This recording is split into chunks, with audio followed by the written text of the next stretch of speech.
en charge des conduites suicidaires. Donc, comme on le sait tous,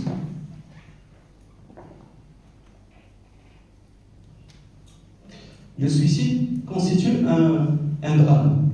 Un drame non seulement pour la famille et pour les amis du patient suicidé, qui souvent se trouve dans une situation psychologique différente et difficile, avec la stigmatisation, avec la peur, avec la honte, avec énormément d'émotions négatives qui peuvent les mettre ou les rendre frustrés. Mais c'est également un drame pour le médecin. Si un médecin perd un patient par suicide, c'est un sentiment de honte, c'est un sentiment de culpabilité, et c'est toujours mal vécu, en tout cas par les médecins. Et c'est également un drame pour la société à partir du moment où c'est une perte de personnes, c'est une perte financière, c'est une perte humaine pour laquelle la société pourrait ou pouvait tirer bénéfice. Le suicide en tant que phénomène est le sujet de rencontres de plusieurs disciplines, comme vous savez. Ce n'est pas que l'affaire de la médecine ou de la psychiatrie, c'est également l'affaire de tout ce qui est sociologique, de tout ce qui est religieux, de tout ce qui est social. Donc c'est un point de rencontre de plusieurs disciplines et ça constitue un réel problème de santé publique. Donc avant de commencer ma présentation en détail, je pense qu'il est toujours utile de rappeler quelques termes en ce qui concerne le suicide ou la crise suicidaire. Je commencerai tout d'abord par le suicide. Le suicide a été défini comme une mort volontaire. C'est un acte par lequel la personne, intentionnellement et volontairement, tente de mettre fin à sa vie. Le suicidé, c'est la personne qui a commis cet acte de suicide et qui est décédée suite à ce comportement suicidaire. La tentative de suicide est plus difficile à définir car elle est variable selon l'intentionnalité suicidaire. Donc, mais généralement, c'est un terme qui recouvre tout acte par lequel un individu met consciemment sa vie en jeu. Puis, le suicidant, c'est la personne, le sujet qui a effectué une tentative de suicide et qui a donc survécu au geste suicidaire, contrairement au suicidé. Les idées de suicide, ce sont des élaborations mentales dont l'objectif est de mettre fin à sa vie et qui ont une sémiologie et une particularité particulière.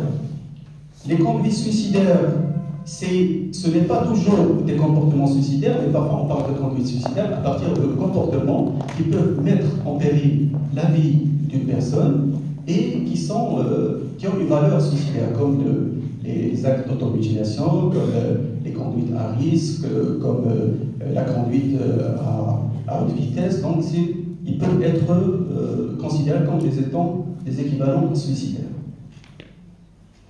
Le suicide, c'est un phénomène mondial, puisque comme vous savez, c'est un phénomène qui touche pratiquement tout le monde, avec des prévalences différentes.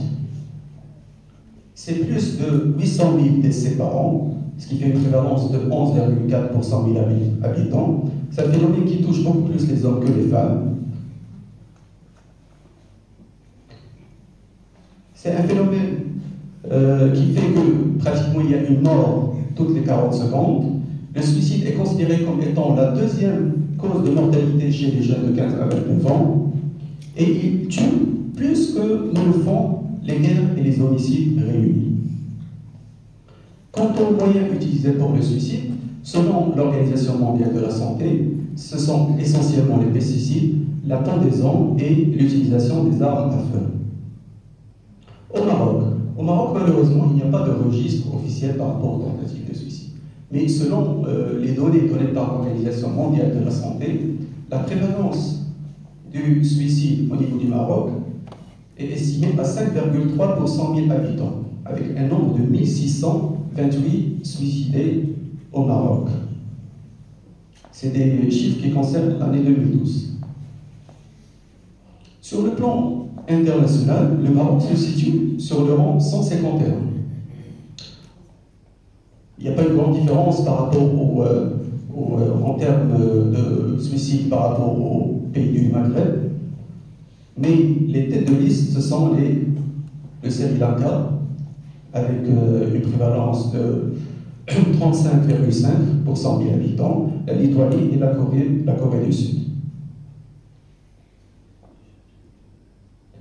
La crise suicidaire, on la connaît tous. Et elle est définie comme un moment, c'est une crise psychique dans laquelle le suicide apparaît comme la solution adéquate pour échapper à sa souffrance. Il y a eu une conceptualisation et une modélisation de cette crise suicidaire qui permet, en quelque sorte, de graduer la sévérité du risque suicidaire et d'adapter la prise en charge en fonction du risque. On peut citer que cette idéation suicidaire, c'est un processus qui est évolutif, qui est certainement non linéaire et qui peut être réversible, mais qui évolue progressivement. Parce que la personne qui est en crise suicidaire va initialement se trouver dans une situation de vulnérabilité, et puis petit à petit, il va y avoir des flashs suicidaires, c'est des petites pensées qui surviennent dans la tête du patient suicidaire et qui lui dit que peut-être que le suicide est la meilleure solution pour sortir de sa souffrance. Cette idéation suicidaire commence à s'installer, à se renforcer avec des ruminations de plus en plus fréquentes jusqu'au moment de la cristallisation où le suicide apparaît comme la solution idéale pour échapper à sa souffrance, et s'ensuit par la suite le passage à l'acte et la tentative de suicide. Le suicide, comme vous le savez, c'est un événement qui est multifactoriel, complexe. C'est-à-dire qu'on ne peut pas imputer une seule cause d'un seul facteur au suicide. Ce qui est malheureusement fait dans certains, par exemple, dans certains messages médiatiques où on a tendance à relier le suicide à un événement particulier comme le chômage, comme la pauvreté. Mais ce n'est pas toujours, ce n'est absolument pas vrai. Donc les facteurs de risque qui concourent à l'apparition d'un risque suicidaire important peuvent être, disons, classés en 4 grandes catégories. Il y a des facteurs d'abord individuels, liés à la personne elle-même, dans son aspect biologique et dans son aspect psychologique, mais il y a aussi des facteurs qui sont liés à l'environnement, qui sont liés à la société, aux relations interpersonnelles, à son environnement, au système de soins existant, et qu'on peut citer parmi ces facteurs de risque, d'abord, les troubles mentaux. Que les troubles mentaux, c'est le facteur de risque majeur dans la survenue des tentatives de suicide, puisque chez les suicidés, 80 à 100% des suicidés présentaient des troubles mentaux au moment de l'acte suicidaire. L'abus d'alcool ou de substances qui a un effet désinhibiteur et qui va favoriser le passage à l'acte suicidaire. Les antécédents de tentatives de suicide antérieures, c'est un élément pronostic majeur dans la possibilité de survenue d'une tentative de suicide. La sortie récente d'un hôpital psychiatrique, les antécédents familiaux, les antécédents de traumatisme ou d'abus, la présence d'une douleur chronique ou d'une maladie physique grave, la présence d'une maladie en phase terminale comme une maladie cancéreuse, la présence de caractère d'impulsivité chez la personne, les personnes en phase dans certains âges à risque comme l'adolescence ou comme chez les sujets âgés, le genre masculin et certaines origines ethniques qui sont stigmatisées ou discriminées. Il y a aussi des facteurs qui sont liés à l'environnement, comme la perte d'emploi, la perte financière, la perte relationnelle, des accès à la possibilité d'avoir des moyens d'État à disponibilité, le manque de soutien social, le sentiment d'isolement, la stigmatisation associée au comportement, l'accès inadéquat aux soins pour la santé mentale ou la toxicomanie, l'exposition sous l'effet des médias à des groupes. Aujourd'hui, les adolescents, ils ont accès à Internet, et sur Internet, il y a des groupes qui ne parlent que de suicide. Comment se suicider, comment ne pas rater son suicide, pourquoi le suicide, il est bien en tant qu'une forme de liberté. Donc, c'est énormément de pensées négatives qui peuvent influencer une certaine catégorie d'adolescents ou de jeunes. Donc, finalement, la survenue d'un acte suicidaire est le résultat d'un équilibre entre la présence de facteurs de risque et de facteurs de protection. Plus de facteurs de risque qui sont importants, plus la balance se penche vers le côté de la survenue d'une crise, d'une tentative de suicide. C'est la raison pour laquelle il faut aussi faire attention aux facteurs de protection. C'est-à-dire que chaque personne, certainement, a des facteurs de risque, mais en contrepartie a des facteurs de protection qu'il faut rechercher et qu'il faudrait développer. Donc si on revient maintenant à l'aspect pratique de la prise en charge de ces conduites suicidaires. D'abord, il faut savoir que la trajectoire du patient suicidant mobiliserait l'ensemble du réseau des soins d'urgence. C'est-à-dire que le suicidant, c'est un peu, il se trouve en contact d'un certain nombre de profils en situation d'urgence. Il est en contact de l'infirmier, du psychologue, du médecin, du somaticien, d'où la nécessité de coordonner le travail de cette équipe. C'est-à-dire une prise en charge correcte d'un patient en crise suicidaire ne peut être réussie que s'il y a un concours réussi, une harmonie, une collaboration entre tous ces partenaires. D'où l'importance du travail d'équipe dans le cas d'une tentative de suicide. La prise en charge et le management d'une tentative de suicide fait appel à certaines étapes. D'abord, il faut reconnaître qu'il y ait un risque suicidaire. Il faut évaluer par la suite ce qu'est ce risque suicidaire. Il faut savoir gérer et savoir mettre en place un suivi de ce risque suicidaire ou de cette personne suicidaire. Reconnaître la crise suicidaire, ça peut être évident, mais dans d'autres situations, ça peut être un peu plus difficile. Il est évident lorsqu'il y a une situation d'urgence. C'est-à-dire la personne, elle est amenée, ou le patient, il est amené en situation d'urgence parce qu'il a fait cette tentative de suicide. Mais parfois, ça peut être un peu moins apparent dans le cas où le patient repart spontanément, ou la famille qui rapporte son souci au médecin, c'est également une situation qui est apparente. Mais quand le patient n'en parle pas, la famille ne soupçonne pas, et c'est le médecin au cours de l'entretien qui soupçonne qu'il pourrait y avoir une possibilité de passage à l'acte suicidaire, il peut y avoir une idéation suicidaire. Donc les points d'entrée ou les écoutes au système de santé sont différents. La deuxième étape qui est importante et qui est primordiale, c'est l'évaluation de l'acte suicidaire. C'est l'évaluation du risque suicidaire. C'est un peu la pierre angulaire de toute la prise en charge, parce que c'est elle qui permet de conditionner finalement la suite de la prise en charge thérapeutique.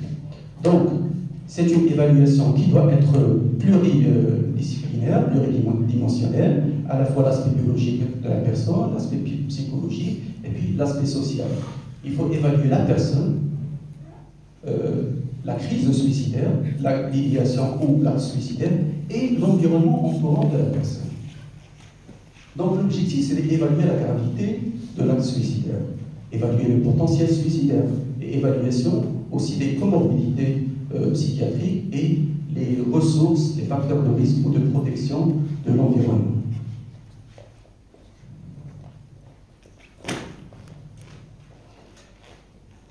Il ne faut pas oublier que la première priorité dans la gestion des patients suicidants est de réaliser une évaluation médicale ciblée, d'abord, pour identifier et traiter les conditions médicales associées qui peuvent sous-tendre l'état mental altéré d'un patient et ou son comportement suicidaire.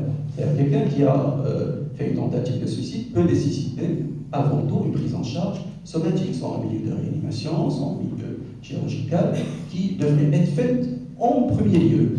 Mais il ne faut surtout pas oublier que même dans ce milieu chirurgical ou de réanimation, une surveillance étroite devrait être mise en place. Parce que le risque d'apparition ou de survenue d'une nouvelle tentative de suicide est importante, d'autant plus que dans les services de médecine ou de chirurgie, il n'y a pas toujours une surveillance étroite du patient, et pas mal de patients ont répété leur acte suicidaire dans les services de médecine ou de chirurgie.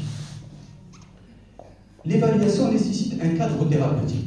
Ce cadre thérapeutique, à la fois temporel et physique, devrait faire en sorte que l'évaluation soit ou se passe dans les meilleures normes. C'est-à-dire qu'il faut qu'il y ait un cadre physique, un bureau qui est calme, avec une présence rassurante, un espace temporel suffisant, parce que généralement, on sait que dans les urgences, les gens ils sont débordés. Il y a énormément de patients, il y a un flux énorme, et parfois c'est très difficile pour le médecin traitant d'octroyer le temps nécessaire à cette personne qui vient en crise suicidaire ou qui a fait une tentative de suicide. Donc il faut avoir toujours à l'esprit que les patients qui ont fait une tentative de suicide nécessitent un peu plus de temps par rapport aux autres. Nécessitent aussi certaines compétences relationnelles et des techniques d'entretien. Pour d'abord ces compétences et ces techniques, c'est pour savoir comment aborder la question du suicide. Comment aborder cette question du suicide? Qu'est-ce que le médecin pourrait dire pour aborder cette possibilité de risque suicidaire? Parce que on est des médecins aussi, on est des humains, et parfois on est confronté, inconsciemment, à certains jugements négatifs. Une personne qui vient en consultation, en urgence, pour une tentative de suicide, il y a parfois un étiquetage, un préjugement. C'est une personne qui veut attirer l'attention, c'est une personne qui a raté, c'est une personne qui n'avait pas.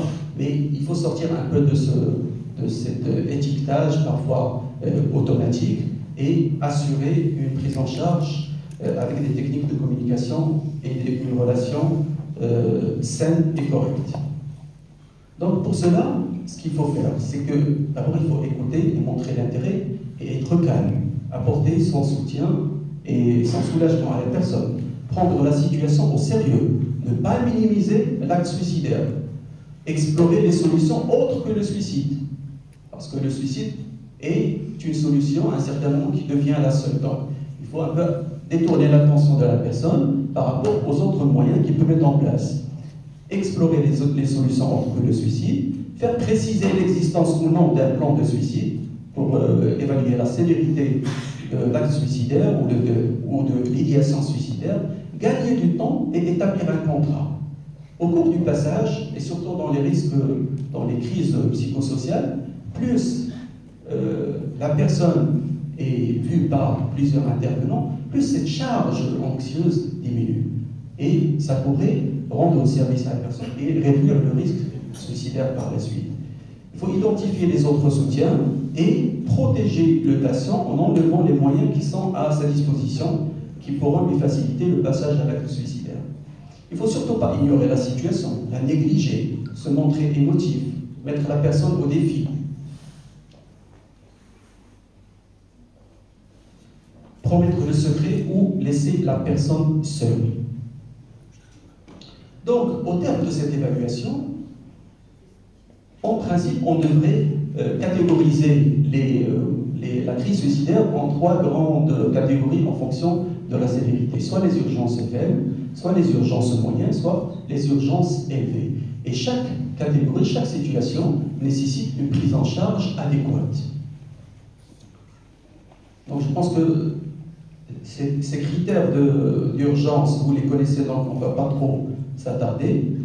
Mais je souhaitais quand même attirer l'attention sur certains aspects. Comme on l'a dit, les tentatives de suicide sont étroitement liées à la pathologie psychiatre, notamment en premier lieu la dépression.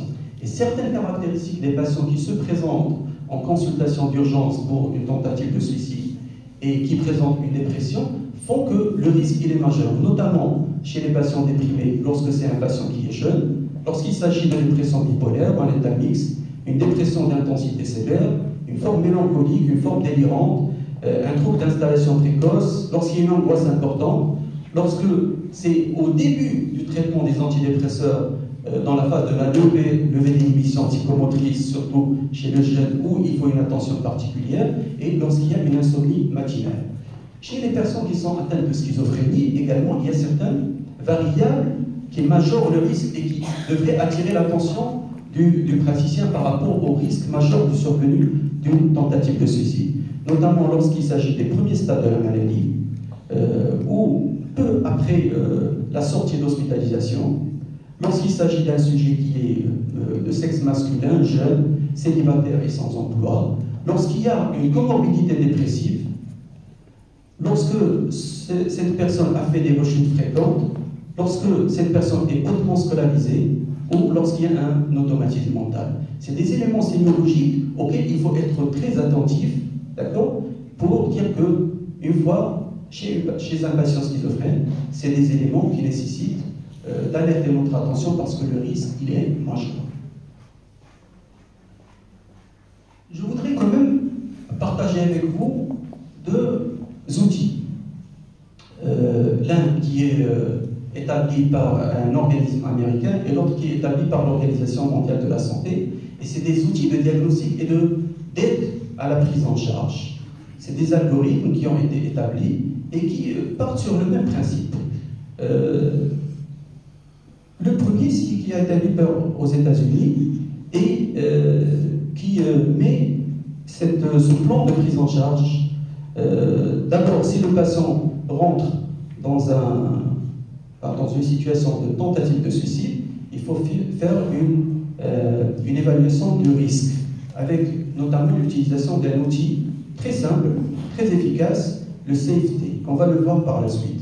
Mais si le patient rentre en situation d'urgence avec des ideations suicidaires, il faut faire une évaluation psychologique au terme de laquelle le patient, soit il sera vu comme vous pouvez le voir ici, en évaluation approfondie, soit il sera sujet à une intervention brève et une sortie.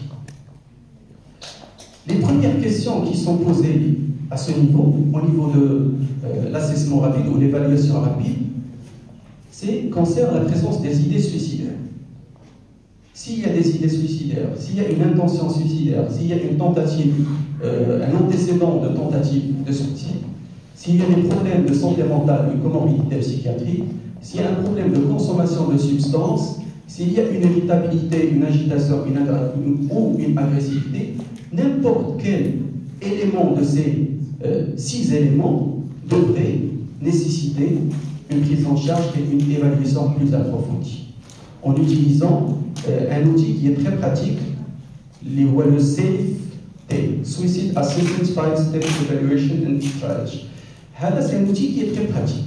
Ça permet quoi? Cet outil permet d'avoir une vision globale avec les principes de prise en charge et de ne pas passer à côté d'un élément important dans l'évaluation.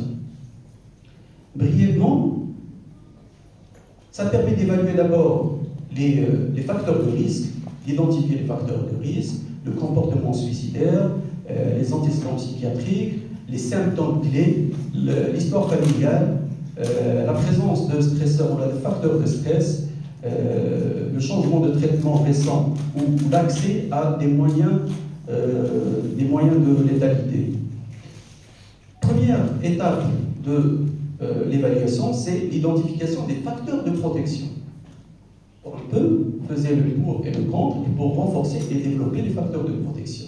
Troisième partie, c'est une évaluation de la conduite suicidaire en termes d'idéation, fréquence, intensité, la durée durant les 48 heures, le plan, est-ce qu'il y a un plan établi en termes de temps, lieu, disponibilité, préparation de l'acte, comportement, l'intentionnalité et exploration de l'ambivalence chez les patients suicidaires, parce que les patients suicidaires, il y en a certains qui sont à la fois en situation d'ambivalence.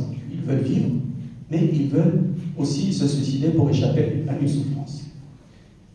La 5e partie de cet outil, c'est la détermination de la sévérité du risque. Et ça permet de catégoriser les patients ou les situations cliniques en 3 grandes catégories. Faible risque, risque modéré ou risque élevé. Et puis, en 5e phase, la prise en charge. À côté de cet outil utilisé aux États-Unis, il y a un outil qui a été établi par l'Organisation mondiale de la santé, qui est le guide d'intervention, et qui aussi s'intéresse à la problématique du suicide. Donc, brièvement, les recommandations de l'OMS incitent à faire d'abord une évaluation qui sera suivie par une prise en charge et qui sera suivie par un suivi, avec un algorithme qui je vous invite à le voir par la suite, qui pourrait faciliter la prise en charge du patient en crise suicidaire. Parce que les situations d'urgence, c'est pas toujours évident, il y a beaucoup de patients qui attendent, on est parfois fatigué, on risque de passer à côté. Donc, cet algorithme permet d'avoir une vision globale sur l'évaluation de ce patient et de ne pas passer à côté de choses ou de points qui peuvent être importants dans l'analyse. Donc, la première phase, c'est l'évaluation. évaluation du risque ou de la conduite auto-agressive. D'abord, est-ce que la personne a eu des conduites auto-agressives graves sur le plan médical? Si oui, il faut d'abord penser à l'urgence vitale et proposer une prise en charge médicale, sur le plan médical. Par la suite, existe-t-il un risque imminent de conduite auto-agressive ou de suicide? Si oui, s'il y a un risque imminent d'auto-agression ou de suicide, il faut passer au protocole 2 qu'on va voir par la suite. Et puis, ainsi de suite, c'est en fonction des différentes situations cliniques. Est-ce que la personne présente des troubles comorbides sur le plan neurologique ou psychiatrique ou somatique, avec une proposition de prise en charge? Est-ce qu'il y a un problème de douleur chronique? Est-ce qu'il y a un problème émotionnel suffisamment sévère pour justifier la prise en charge? Et donc, chaque situation clinique, ça propose des actes ou un certain nombre de mesures à mettre en place, avec des protocoles dans chaque situation clinique. Donc je pense que c'est un document synthétique qu'il faudrait avoir à disposition, et il faut également l'avoir à l'esprit pour faciliter la prise en charge. Donc une fois cette évaluation a été faite, le risque suicidaire a été reconnu et l'évaluation a été faite, il faut prendre en charge ce patient.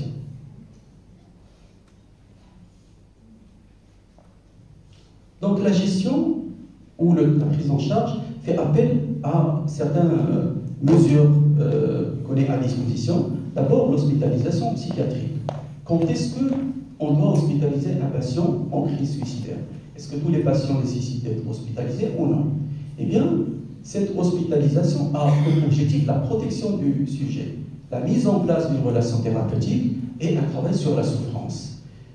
Généralement, c'est une hospitalisation qui s'impose dans les situations d'urgence, lorsqu'il y a un plan qui est établi, lorsqu'il y a des moyens qui sont à disposition et il y a un risque de passage à l'acte imminent, si le patient présente d'importants troubles de jugement, ou là si le patient il est froid et coupé de ses émotions, ou si jamais il est impulsif. Concernant le traitement pharmacologique, on dispose énormément de substances pharmacologiques. Il y a les antidépresseurs, il y a les antipsychotiques, les thymorégulateurs, les anxiolytiques, les neuroleptiques sédatifs. Il faudrait savoir que les antidépresseurs, que ce soit les tricycliques, les IRS ou les IRSNA, ont des places un peu différentes. Par exemple, ça dépend du patient. Est-ce qu'il est suivi en ambulatoire ou est-ce qu'il est suivi en hospitalier? Généralement, il faut préférer une prise en charge par un antidépresseur sédatif pour calmer cette anxiété et cette sédation. Et l'utilisation des IRS et des IRSNA, il est souvent discuté parce que ils sont considérés comme, certains d'entre eux, considérés comme étant anxiogènes. Mais dans tous les cas, les tricycliques, ils sont souvent utilisés en milieu hospitalier, parfois en perfusion. Les IRS et les IRSNA en ambulatoire, et il faut mettre le patient sous couverture benzodiazépinique parce qu'il y a toujours ce risque de recrudescence anxieuse en début de traitement. On peut également avoir recours à certains neuroleptiques atypiques qui ont un effet thymorégulateur et même un effet antidépresseur aigu, comme le l'olanzapine, la quetiapine et l'aripiprazole. Le Leponex, qui est la clozapine, a une place particulière chez les patients schizophrènes avec un risque suicidaire, puisqu'il y a un effet sur la réduction du risque suicidaire. Parmi les thymorégulateurs, le lithium est le plus efficace dans la réduction du risque suicidaire. Parfois, on peut avoir recours aux benzodiazépines en début pour calmer cette angoisse et cette charge anxieuse qui est là, ou à certains neuroleptiques sédatifs. L'électroconvulsivothérapie apparaît également comme étant une alternative thérapeutique si on a besoin d'un effet qui est rapide et qui est puissant, notamment dans les dépressions mélancoliques. Donc, une fois le traitement est fait, il y a la phase de suivi où il faut évaluer l'amélioration à des intervalles réguliers et adapter la prise en charge en fonction de l'état clinique. Donc, avant de finir, je ne peux pas ne pas parler brièvement de la prévention. parce que c'est l'axe important sur lequel peut-être les efforts devront être orientés. Et cette prévention qui devrait impliquer plusieurs partenaires, les gouvernements, les médias, les sociétés civiles. Et c'est un axe d'ailleurs qui figure parmi le plan d'action de l'OMS par rapport au plan de santé mentale 2013-2020. Il faut mettre certaines mesures efficaces de prévention, restreindre l'accès aux moyens, responsabiliser les médias, adopter des politiques sur l'utilisation d'alcool, identifier précocement et traiter, former des agents de santé par rapport à cette problématique de suicide, mettre en place un programme de soins et de suivi et de soutien à la communauté. Malheureusement, dans la situation, on est confronté à certaines contraintes, certaines difficultés, parmi lesquelles la stigmatisation. C'est-à-dire que généralement, le problème de suicide, ça passe caché, il est stigmatisé, il n'est pas... on a un peu honte, même dans les familles, de parler de suicide. Donc c'est un sujet qui passe stigmatisé, donc méconnu. Il n'y a pas de registre national ou régional concernant les données relatives au suicide. Les ressources également en matière de santé psychiatrique, santé mentale, sont en nombre insuffisant. Les services d'urgence, parfois, ils sont dépassés.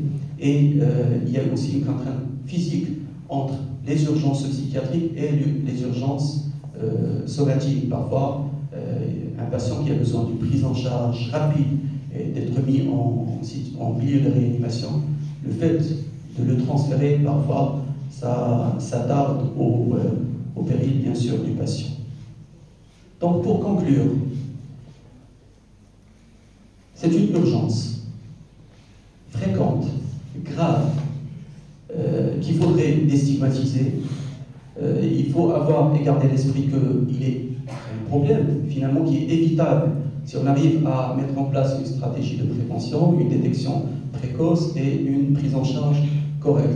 Il faut oser y penser et oser demander et explorer face à un patient le fait d'exprimer ouvertement et explorer ouvertement la présence d'une idéation suicidaire. Ça ne peut que réduire le risque, pas le contraire, contrairement peut-être à ce qu'on pourrait penser. C'est un acte à dépénaliser. La nécessité de registres régionaux et nationaux pour cerner avec exactitude et précision ce phénomène et pour pouvoir travailler et faire dégager les solutions nécessaires et mettre en place des circuits formalisés, coordonnés entre psychiatres, somaticiens par rapport à la prise en charge et tentatives de suicide. Donc je ne peux que vous remercier pour votre attention. Merci beaucoup.